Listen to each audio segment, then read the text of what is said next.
Assalamu alaikum warahmatullahi wabarakatuh. Kamar yadda aka sani yau rana ce ta Monday, wace rana ce in ba manta ba dai muke ci gaba da karatuttukan mu cikin wannan littafi na mai albarka. Wato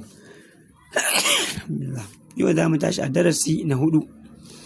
Darasi ne wanda zai koyar da mu tattaunawa da kuma sunayen wasu dangi cikin mutane.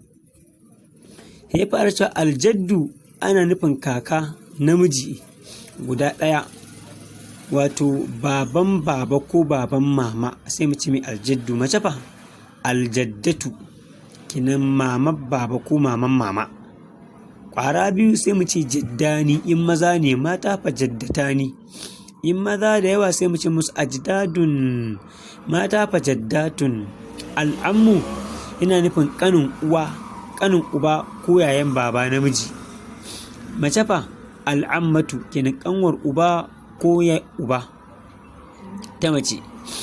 An gane ko? Inda yawa sai mu ce musu ammat, maza kuma a'mamun.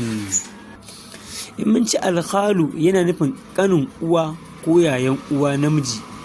Mace sai mu ce mata alkhalatu, wato ƙanwar uwa ko yayan uwa. Addaifu yana nufin baƙo, addaifatu baƙuwa. As-sahifatu jarida shi ne as-sahifa. Almirshatu yana nufin abin ban ruwa, wannan wata kan ɗin nan da ake da shi, abin da ake ba shuka ruwa da shi. An gane ko?